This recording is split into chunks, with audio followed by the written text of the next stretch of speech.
je vous présente le nouvel Ultegra XTC 14000.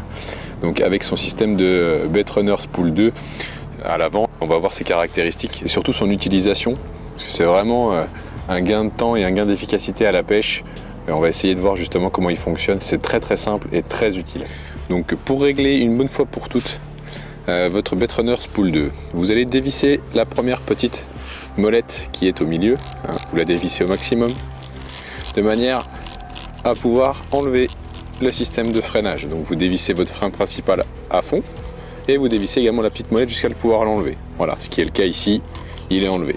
Vous pouvez repositionner le tout, d'accord, et cette fois-ci vous allez serrer fortement, hein, le système central, la petite molette centrale. Ici là, on a un système qui est à son maximum, c'est-à-dire que vous passez d'une position relativement libre, d'accord, à une position extrêmement dure en quelques clics. La molette centrale, elle est là pour vous permettre d'ajuster justement la course du frein principal. Donc dites-vous que bien sûr, une fois que vous avez réglé, ça vous amène chaque fois à une butée minimale et une butée maximale en quelques clics. Ici voilà, je suis en butée et le frein est libre. Et là, lorsque je vais aller serrer mon frein pour arriver à la position de combat, donc en 5 clics, hein, j'arrive également en butée maximale qui me permet d'avoir un réglage précis au niveau des kilos de frein. Donc bien sûr, c'est paramétré ici, mais si je veux avoir une course plus longue que 5 clics pour pouvoir agir lors du combat, je desserre la molette centrale.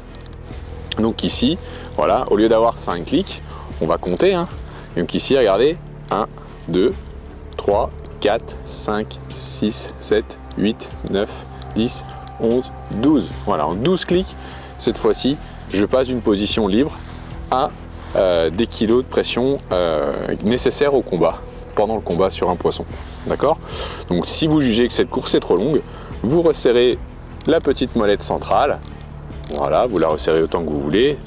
Vous pouvez aller jusqu'au bout d'ailleurs si vous le souhaitez. Hein.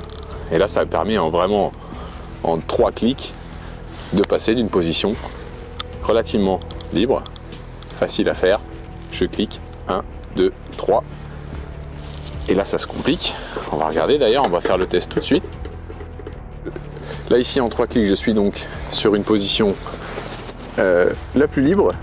Donc regardez, hein, quasiment pas de pression, quasiment pas de kilo de pression sur le frein. Donc simplement en faisant 1, 2, 3, là j'arrive en butée haute. Et on va regarder les kilos de pression au frein cette fois-ci. On va se mettre en face. Voilà, là je suis quasiment à 10 kg de pression au frein. Simplement en 3 clics, je passe de 0 à 10 kg de pression. Hein, c'est vraiment ce qui nous permet d'adapter en permanence à chaque situation et selon chaque pêcheur, la course du frein, les kilos de frein disponibles en fonction des conditions. Et ça, c'est vraiment quelque chose de très efficace.